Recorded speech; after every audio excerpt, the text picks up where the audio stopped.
अस्सलाम वालेकुम બધા કેમ છો। आज આપણે કેરીનો અચાર બનાવશું, ઇન્સ્ટન્ટ કેરીનો અચાર। ચલો સ્ટાર્ટ। રહમાની રહીમ।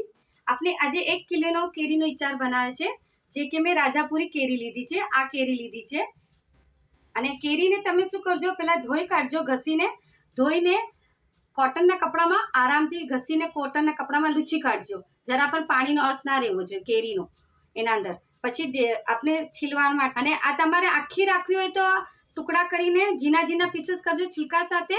અગર छिलका ના જોતા હોય તો તમે આવી રીતે પણ કરી શકો છો, જે કે મેં આજે छिलका વિના છીલીને મેં કરેલી છે। તો તમારે જે પ્રમાણે તમારે બનાવવું હોય એ પ્રમાણે તમે બનાવી શકો છો। હવે મેં આપને બતાવું છું કેવી રીતે। મેં આને બારીક બારીક ચોપ કર્યા છે। નિમક હળદર દઈને આખી રાત મેં મૂકી રાખ્યું હતું વાસણમાં। કોરું વાસણ લેજો, જરાય પાણી ના જોવે, ચમચો પણ કોરો રાખજો, હાથ ના જાવો જોઈએ। નિમક 2 ચમચી લીધી અને 1 ચમચી હલ્દી લેજી અને એને ઉપર નીચે કરીને તો જારાથી તમે હલાવી શકો છો।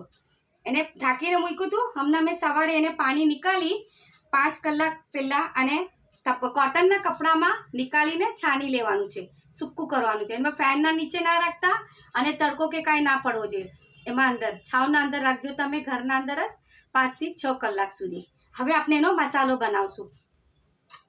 આ તમારે રેડીમેડ આટાણાનો જ છે, રેડીમેડ મસાલો છે, તો એ આપણે આમાં નાખશું। આ મસાલો છે કેરીનો, એ પૂરો 1 કિલોના અંદર 100 ગ્રામ છે, પૂરું પેકેટ નાખવાનું છે। આ મેથીના કુરિયા છે, 50 ગ્રામ મેં લીધા છે। એક્સ્ટ્રા મેં મસાલો નાખું છું આમાં, કે જે ઠાસો ફાઇન થાય કરીને। આ પણ મેં લીધો છે। આ વલિયાલીના છે, આ મેં 50 ગ્રામ નાખ્યા છે। આને પણ આપણે મિક્સ કરશું। આ તેલ મેં લીધું છે, રાઈનું તેલ છે, ગરમ કરીને ઠંડુ થવા દીધું હતું મેં। આ તમારે અંદાજના હિસાબે મેં 100 ગ્રામ મેં તેલ લીધેલું છે આના અંદર। હવે આપણે તેલ આના અંદર નાખશું, જોઈતા પ્રમાણે હમણાં તેલ નાખવાનું છે, પછી લાગશે તો પાછું આપણે તેલ લેશું। હમણાં મિક્સ કરવાનું છે અને ચમચો એકદમ કોરો રહેવો જોઈએ, જરા પણ એમાં પાણી ના જોવે આના અંદર રેડીમેડ છે, એટલે તમારું ઝટપટ આ અચાર બનીને રેડી થઈ જશે। અને બધાને મિક્સ કરી લઈએ આપણે।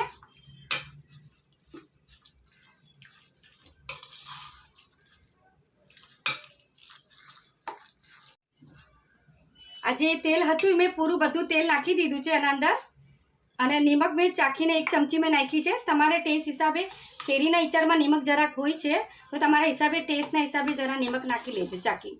હવે આને 2-3 દિવસ તક બરણીમાં રહેવા દેજો, ગમે ત્યારે તમે ખાઈ શકો છો। જેટલા રાયના કુરિયાને વલિયાલી પીગળશે એમ સ્વાદ ફાઇન આવશે, જેટલો જૂનો થશે, પણ ગમે ત્યારે લો તો એના અંદર નિમક નાખીને રહેવા દેજો। હા, મેં તમારે નાખીને બતાવું છું કે અમે કોરી બરણી લીધી છે, જરા પણ પાણી નથી, કાંઈ જ નથી। હવે આના અંદર મેં 1 ચમચી જેટલું મેં નિમક નાખીશ। મારું ઓછું છે આમ તો, ચમચી ખાલી મોટી દેખાઈશ તમારે। 1 ચમચી નિમક એટલે નાખું છું કે અચાર આપણો ખરાબ ના થાય, એના હિસાબે મેં આમાં નિમક નાખ્યું છે। હવે આ અચાર છે ને આપણે એના અંદર નાખી દઈશું। જોઈ શકો છો તમે અચાર કેવો બન્યો છે। જેમ જેમ થશે એમ તેલ ઉપર આવતું રહેશે, અને તેલ હંમેશા તેલના ઉપર જ રહેવું જોઈએ। કેરી ઓછું તેલ ના રાખતા, નહીં તો અચાર તમારો ખરાબ થઈ જશે।